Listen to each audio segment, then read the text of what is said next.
Le Seigneur soit avec vous. Et avec votre esprit. Évangile de Jésus-Christ selon saint Marc. Gloire à toi, Seigneur. En ce temps-là, après leur première mission, les apôtres se réunirent auprès de Jésus et lui annoncèrent tout ce qu'ils avaient fait et enseigné. Il leur dit: « Venez à l'écart, dans un endroit désert, et reposez-vous un peu. » De fait, ceux qui arrivaient et ceux qui partaient étaient nombreux, et l'on n'avait même pas le temps de manger. Alors ils partirent en barque pour un endroit désert, à l'écart. Les gens les virent s'éloigner, et beaucoup comprirent leur intention. Alors, à pied, de toutes les villes, ils coururent là-bas et arrivèrent avant eux. En débarquant, Jésus vit une grande foule. Il fut saisi de compassion envers eux, parce qu'ils étaient comme des brebis sans berger. Alors, il se mit à les enseigner longuement. Acclamons la parole de Dieu. Louange à toi, Seigneur Jésus.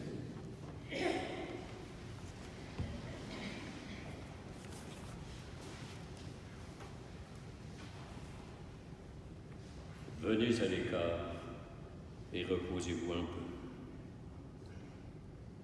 Il fut saisi de pitié envers eux parce qu'ils étaient comme des brebis sans berger. Chères sœurs et chers frères, deux petites phrases qui décrivent la sollicitude de Dieu, telle qu'elle s'exprime à travers l'action et la parole de Jésus. Il se montre, on le voit, attentif aux besoins des missionnaires, attentif aussi à ceux de la foule venus l'écouter. Les besoins des missionnaires. D'abord, le ressourcement. Jésus a envoyé les apôtres en mission et à leur retour, il les écoute, comme devrait le faire tout responsable qui délègue des fonctions, afin de les soutenir et de les orienter. Les apôtres, dit l'Évangile, se réunirent auprès de Jésus et lui annoncèrent tout ce qu'ils avaient fait et enseigné. Les apôtres, pour leur part, rendent compte de leur action, conscients que la mission ne leur appartient pas. Ils ont fait ce qu'ils pouvaient. Succès, difficultés, échecs. L'Évangile n'en dit rien. Mais il éprouve le besoin de revenir à la source, de revenir à celui qui les a envoyés. Le missionnaire ou le témoin revient à la source d'un message que lui-même n'aura jamais fini de comprendre et d'assimiler. La fidélité à la mission exige un retour permanent à la source. Le missionnaire ne doit jamais l'oublier, sinon il se transforme en fonctionnaire, c'est-à-dire quelqu'un qui répète un message sans nécessairement y être lui-même impliqué. Comme certaines vedettes à la télévision qui font la promotion d'un produit qu'ils n'utilisent peut-être même pas. Celui ou celle témoigne du Christ doit demeurer branché sur le Christ. Autre besoin des missionnaires, le repos. Jésus, après avoir écouté les apôtres, se préoccupe de leur équilibre et leur propose, les invite à se reposer. De fait, je cite l'Évangile, ceux qui arrivaient et ceux qui partaient étaient nombreux et l'on n'avait même pas le temps de manger. Jésus, évidemment, n'oublie pas l'urgence d'annoncer la bonne nouvelle. mais il connaît les limites de ses disciples et il se préoccupe de leur équilibre. Un exemple pour tout responsable de groupe, s'assurer de l'équilibre de vie des personnes qu'il dirige. Jésus signale ainsi l'importance du repos. Dans l'Ancien Testament, le respect du sabbat était sacré. Et ce repos du sabbat mettait un frein à la frénésie du travail et surtout de ses résultats. Le jour du sabbat, le travailleur pouvait refaire ses forces, mais surtout, il pouvait admirer l'œuvre de Dieu et en rendre grâce. Trop souvent, les occupations immédiates nous absorbent totalement. Et certaines personnes sont incapables de s'arrêter.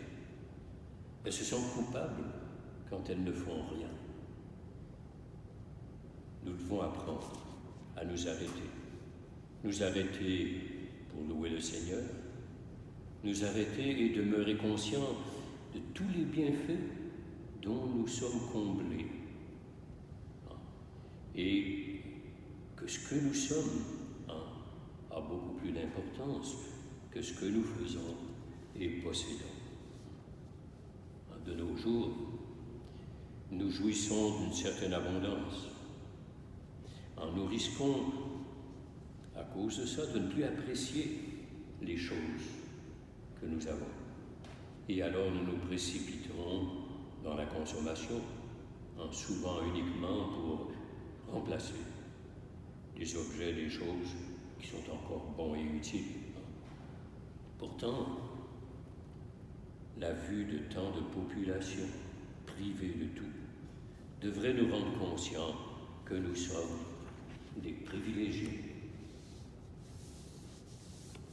Nos gouvernements ont élaboré des programmes pour répondre à nos besoins de base, santé, éducation, sécurité, etc. Tout cela est bon et doit être encouragé et surtout étendu aux plus faibles. Mais la satisfaction des besoins de base ne donne pas nécessairement un sens à notre vie. Il arrive même que l'abondance endorme le cœur. Le repos permet de constater que le monde actuel, avec tout ce qu'il offre, de beau, de gratifiant, ce monde n'étanche pas la soif intérieure. Le repos sabbatique nous évite, si nous le prenons, de chercher à l'extérieur de nous-mêmes ce qui ne se trouve qu'au-dedans de nous. Les besoins des missionnaires, mais les besoins de la foule. Une foule que Jésus n'avait pas mis à son agenda ce jour-là. En quête d'un endroit désert, Jésus se retrouve devant une grande foule. Il fut saisi de compassion envers eux parce qu'ils étaient comme des brebis sans berger. La vue de cette foule émeut Jésus, car il perçoit le désarroi de tous ces gens, leur faim de sens, de vérité. Un profond malaise traverse la société palestinienne de l'époque. Une société inquiète face à son avenir, face à son identité. Le pays, on le sait, traverse l'occupation, subit l'occupation d'une armée étrangère qui lui impose toutes sortes de vexations. Et subtilement, la culture grecque, très raffinée, s'insinue dans les mœurs et remet en cause certaines valeurs profondes d'Israël. Dans ce contexte, les chefs religieux d'alors se raidissent, transforment la loi en un code rigide qui condamne plus qu'il n'éclaire et mobilise. Dans ce contexte incertain, germent des attentes messianiques, l'attente de quelqu'un qui pourra les libérer et leur permettre de respirer. Beaucoup de nos contemporains ne savent plus trop où donner de la tête. Les malheurs qui frappent le monde se répercutent jusque dans nos salons. Pour donner quelques exemples, accroissement du nombre de féminicides, le djihadisme qui se fait exploser devant une mosquée à Kaboul ou à Bagdad, un autre, on a vu, qui fonce en auto sur une famille de marcheurs, etc. Nous vivons dans un monde inquiet. Il y a des peurs, peur de l'islam, peur de l'immigrant, peur de l'étranger. Autant de peurs qui provoquent souvent la ségrégation, le racisme, etc. Et la pandémie que nous traversons a nourri ces peurs et continue de le faire sous la menace d'une troisième, peut-être même d'une quatrième vague. Bon. Et ajoutons les problèmes de pollution, de corruption, etc. Donc, il n'en manque pas pour souhaiter un leader fort, quitte à y sacrifier un peu de liberté. Discréditer l'Église elle-même, du moins au Québec, n'offre plus de point de repère rassurant. On la blâme pour tout, comme dans le cas des pensionnats autochtones, alors que la responsabilité première relevait du gouvernement. Et autre exemple, dans l'élaboration des protocoles par la santé publique, les représentants de l'Assemblée des évêques ont été ignorés. Autre signe de la perte d'influence de notre Église. Où trouver lumière et soutien dans ces temps d'obscurité? La réponse de Jésus. Comment Jésus répond-il à la foule inquiète qui le cherche et qui se cherche? Alors, nous dit l'Évangile, il se mit à les instruire longuement.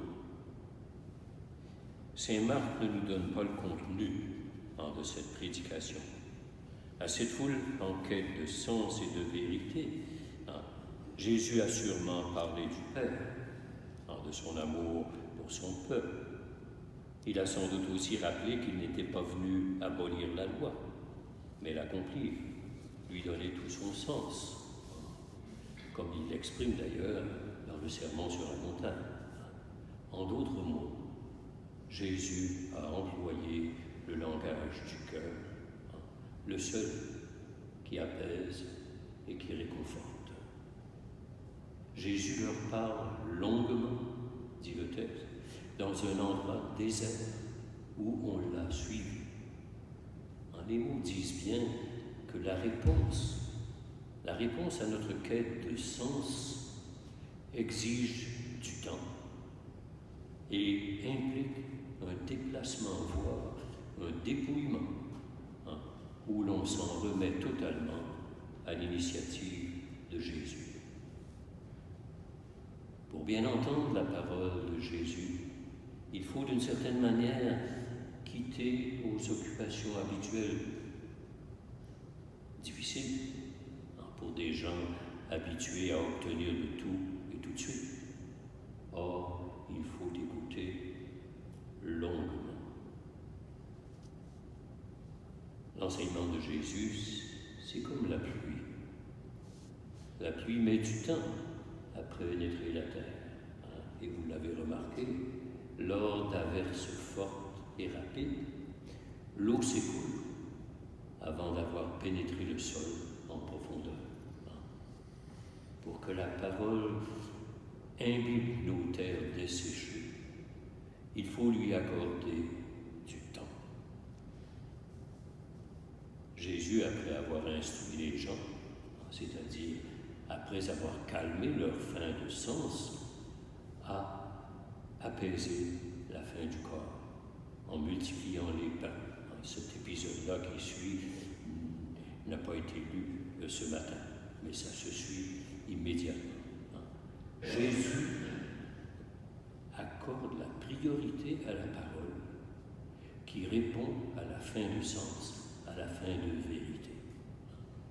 On s'en souvient à Satan qui le tentait au désert, Jésus avait répondu « Ce n'est pas seulement de pain que l'homme vivra, mais de toute parole sortant de la bouche de Dieu. » Trop souvent, nous cherchons à aider les autres en répondant à des besoins matériels. Il suffirait parfois de simplement les écouter, de leur révéler de cette manière, par notre présence, notre attention, qu'ils ont une importance, que leur vie est importante. Frères et sœurs, la période des vacances nous offre du temps de repos. Profitons-en pour contempler le monde. Profitons-en aussi pour rendre grâce pour tout ce qui nous entoure. Et pour répondre à notre quête de sens, imitons la foule qui poursuivait Jésus jusque dans un endroit désert où elle était privée de ses ressources habituelles. Pour trouver réponse à nos questions, il faut nous dépouiller de nos certitudes, mettre de côté nos habitudes et prendre le temps d'écouter le Christ. Et lorsque nous voulons aider quelqu'un, empruntons comme lui le langage du cœur avant d'offrir d'autres formes d'aide. Aujourd'hui, à l'instar des apôtres, en rendant compte de notre mission, en revenant vers le Christ, et comme la foule qui l'a suivi dans un endroit désert, acceptons de nous laisser instruire